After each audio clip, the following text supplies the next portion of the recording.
No, I'm not a poor baby. I'm more reptilian, cold-blooded. Great to be here. Snakes disappear. We will not waver. We will not waver. I mean that. Our commitment to Ukraine will not weaken. We will stand for liberty and freedom today, tomorrow, and for as long as it takes. Stand with you. As long as it takes. And we're going to be there as long as that takes. Supply Ukraine with critical weapons and equipment as long as we can. I can't trust none. Continue to step up as Canada has with close to $9 billion in aid for Ukraine.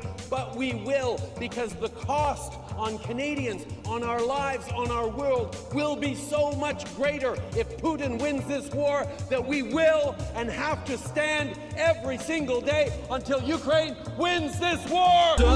Straight from the snake pit. Can't trust none. From notes, drew attention to the presence in the audience of a Ukrainian hero, he said, a Canadian Ukrainian hero. Ukrainian Canadian world veteran from the Second World War who fought the Ukrainian independence against the Russians and continues to support the troops today, even at his age of 98.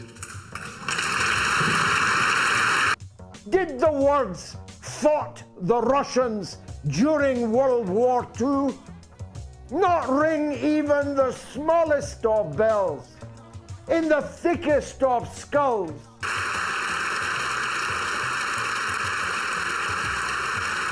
Judge me on no count. Bounce from you snakes, say grace, then I roll out. Did it not occur to them that that meant he was a member of the Nazi army? It's extremely upsetting that this happened. The speaker has acknowledged his mistake and has apologized. Did it not occur to them that they were on the same side as the Russians in World War II? I think it's going to be really important that all of us push back against Russian propaganda, Russian disinformation, and continue our steadfast and unequivocal support for Ukraine. That Canada, that Britain, that America, and Russia were allies during World War II. Deeply painful for Jewish people. It also hurt Polish people, Roma people, 2S LGBTQI+ people, disabled people, racialized people, and the many millions who were targeted by the Nazi genocide. Правоохоронцями продовжують очищувати державу від тих, хто досі намагається послаблювати Україну зсередини. Осінь має бути плідною в цьому питанні саме для України. Didn't start in February last year. The war started in 2014, and since 2014, NATO allies have provided support to Ukraine with training, with equipment, so the Ukrainian armed forces were much stronger in 2022 than they were in 2014. And of course, that made a huge difference when President Putin decided to attack.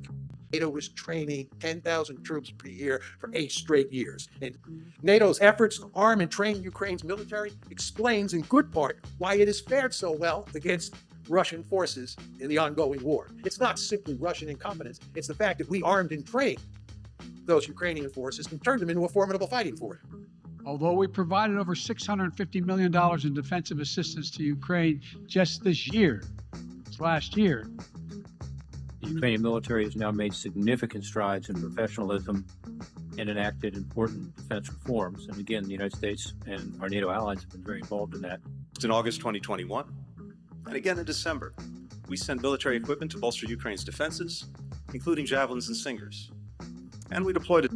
This was never about a genuine security concerns on their part. It was always about naked aggression. Flee from my Every kingdom. effort to get Moscow to de-escalate its manufactured crisis and resolve its issues through diplomacy. 2021, Secretary of State Tony Blinken and his Ukrainian counterpart signed an important document. It's called the U.S.-Ukraine Charter on Strategic Partnership. That document explicitly builds not just on, quote, the commitments made to strengthen the Ukraine-U.S. strategic partnership by Presidents Zelensky and Biden in 2021. Ukraine began moving rapidly toward joining NATO. President Biden told President Putin that we were prepared to discuss our mutual security concerns, a message that I reaffirmed repeatedly, including in person with Foreign Minister Lavrov. In addition, Ukraine's military participated in joint military exercises with NATO forces. In July 2021, less than a year ago, Kyiv and Washington co-hosted Operation Seabreeze, a naval exercise in the Black Sea that included navies from 31 countries and was directly aimed at Russia. 2 months later, in September 2021, the Ukraine Army led Rapid Trident 21, which was designed to enhance interoperability among allied and partner nations to demonstrate units are poised and ready to respond to any crisis. Already been publicly messaging what his asks are. The first is that we would pull back NATO forces from anywhere near their western border. The second is to completely rule out the admission, probably not just of Ukraine, but Georgia as a member of NATO. And the third is to stop arming Ukraine. Of those three conditions that he's publicly messaged already, would the United States agree to any of those three? All of those would be unacceptable. Straight from the snake pit. I can't trust none. We used every forum to try to prevent war, from the NATO-Russia Council to the OSCE, from the UN to our direct channels. Foreign Minister Sergei Lavrov made the point succinctly at a press conference on January 14th, 2022, when he said, "The key to everything," I'm quoting Lavrov now, "the key to everything is the guarantee that NATO will not expand eastward."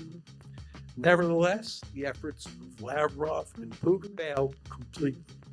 Secretary of State Tony Blinken responded to Russia's mid-December demands by simply saying, quote, "There is no change, there will be no change." Putin then launched an invasion of Ukraine to eliminate the threat he saw from NATO. To NATO membership for Ukraine and other Eastern European countries. Does the administration view this demand as a valid issue for negotiation? No, we do not. Snakes from the snake kingdom. Without necessity, this is a premeditated attack. President Biden had long been committed to bringing Ukraine into NATO and was also super hawkish toward Russian interference. On September 1st, 2021, Zelensky visited the White House, where Biden made it clear in his public statements that the United States was, quote, firmly committed to Ukraine's Euro-Atlantic aspirations. The background was that President Putin declared in the autumn 2021, and he actually sent a draft treaty that he wanted NATO to sign to promise no more NATO enlargement. That was what he sent us. And that was a precondition for not invade Ukraine. Of course, we didn't sign that. The opposite happened. He wants to, in fact, reestablish the former Soviet Union. That's what this is about. The odds are significant that we will see a military invasion of Ukraine by Russia in the next 90 days. This was entirely preventable. This disaster is the direct consequence of Snakes from the snake kingdom. made by Joe Biden. We rejected that. So he went to war to prevent more NATO across his borders. We will produce in the United States here 70 billion, not 24, to get them through the country. Because one soldier in Ukraine would spend less than 5% of our military budget. 50% of the Russian army has been destroyed by the Ukrainians. They would be at Crimea already if the So can't trust snakes from the snake kingdom. So it is very much in our interest to support Ukraine because they are fighting this war. We're not fighting it. So I think we have to engage also in the dialogue with our American colleagues and friends because they have the same interest and way of supporting Ukraine is a very cheap way to make sure that Russia with its regime is not a threat to the NATO alliance. And it's vital to continue that. It's clear that Russia has Clearly, they're very desperate. They have already experienced a strategic failure. Isn't this an opportunity for the United States to step up and take some of these customers away from Russia's gas station? Absolutely. Serpent. From the snake pit. Can't trust none. Russian military is taking chips from dishwashers and refrigerators to fix their military hardware because there are no semiconductors anymore. Russia's industry is in tatters. Tatters. In tatters.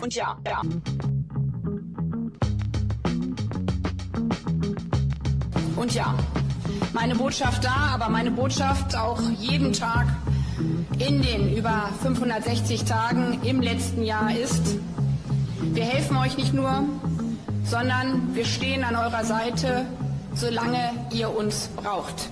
Ukrainian President Volodymyr Zelensky said at a press conference in Kyiv on Tuesday that he was confident the U.S. would not betray his country by withholding crucial wartime funding. We are nearly out of money that we need, and we're nearly out of time. If there's no funding to provide weapons to Ukraine, we're just not in a position to continue to provide weapons to Ukraine. We've asked for that funding. We've received that funding in multiple rounds since the war began in February of 2022, and we have put it to quite remarkable use in saving that entire country from being dominated by Russia. So at this point, it's a pretty simple choice. The Congress has got to step up and provide the funding, because in the absence of that, as snakes disappear. What the administration seems to be asking for is billions of additional dollars with no appropriate oversight, no clear strategy to win, and none of the answers that I think the American people are owed. To Speaker Mike Johnson, imploring him to spend more money in Ukraine. And what they said is they want to revitalize our defense industrial base. That's the new acronym, PIB, for the MIC, the Military Industrial Complex.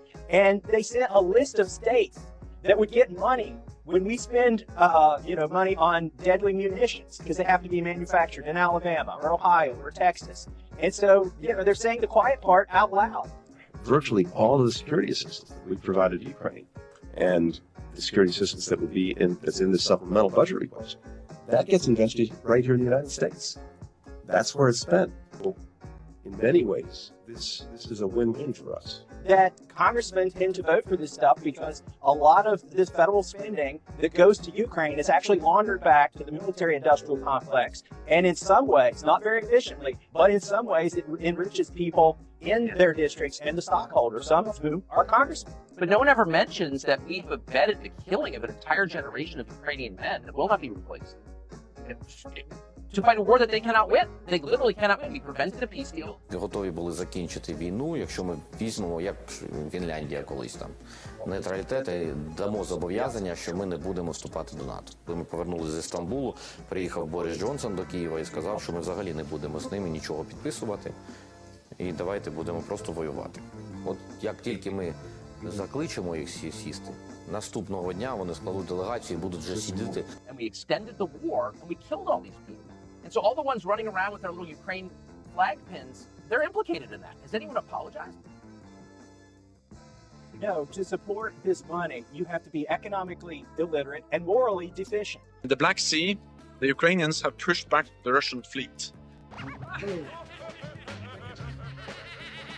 In the United States, the view is that Ukraine is winning this war. It doesn't sound like that's true.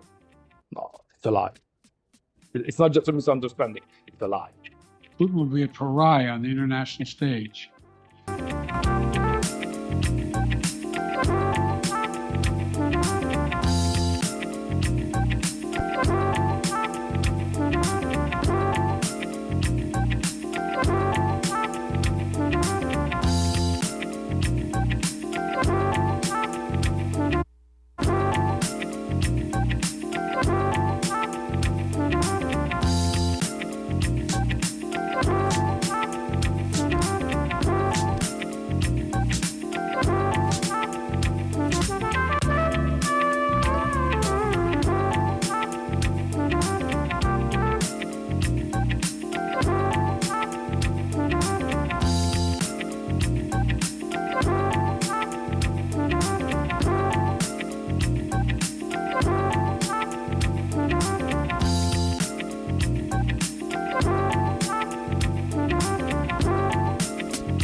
sanctions we imposed exceed anything that's ever been done. The sanctions we imposed have generated 2/3 of the world joining us. They are profound sanctions.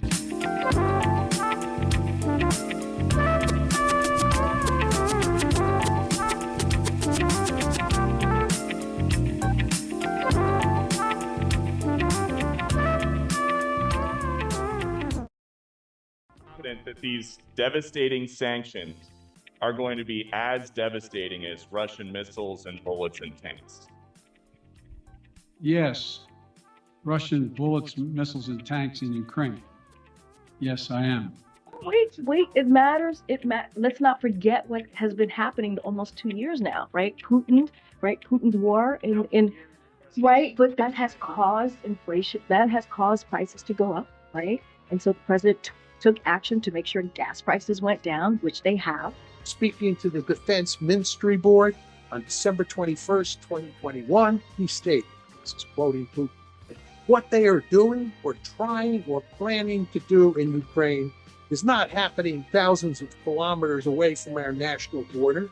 It's on the doorstep of our house. They must understand that we simply have nowhere further to retreat to. Do they really think we do not see these threats? Or do they think that we will just stand idly by watching threats to Russia emerge? The United States and its allies, he said, quote, continue to pump the current Kiev authorities full of modern types of weapons, end of quote. He went on to say that if this was not stopped, Moscow, quote, would be left with an anti-Russia armed to the teeth. This is totally unacceptable.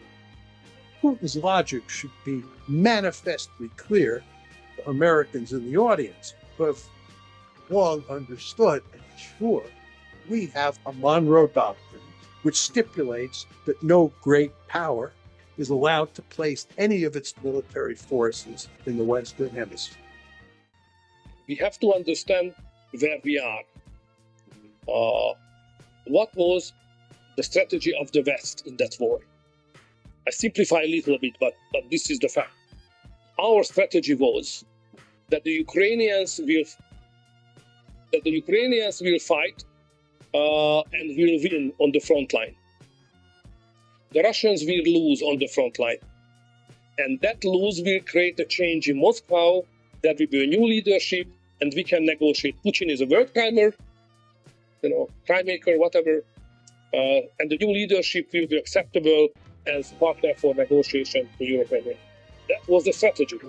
We finance, the Ukrainians fight and die. Where we are now, it's obvious that the Ukrainians will not win on the front line. There is no solution at the battleground. Russians will not lose.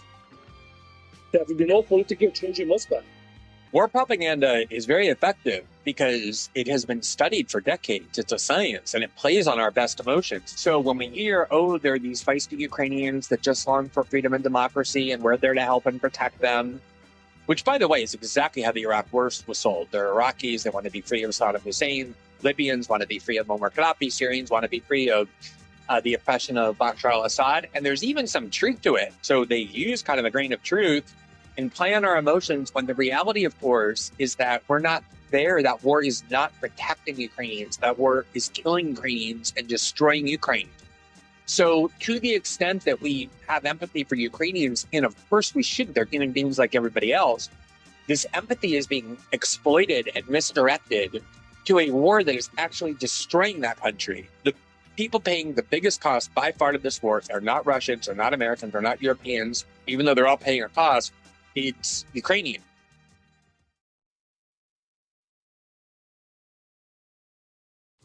Walk in the shadow of the grey skyscrapers. Visa club cheaper for the holy high capers. Snakes and imitators found by caretakers. Hanging from a roof like a piece of fly paper. Terminate traitors in pissy elevators. Detonate slang, leave fassy in a crater. Clash like Muhammad Ali, clash Razor. Clash like Luke Skywalker did Vader. Crush tailor-made MCs for coming whatless. Me giving ups like a nun coming topless. Razor sharp darts like blades of helicopters. Stitching up the game with the speed of 20 doctors.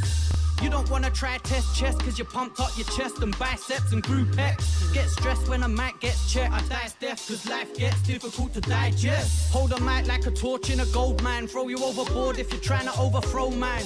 Intertwined with crime, the time rolled by. Cats came and stole all my guns off the clothesline. In a world like this, I can't trust none. I can't trust none. In a world like this, I can't trust none.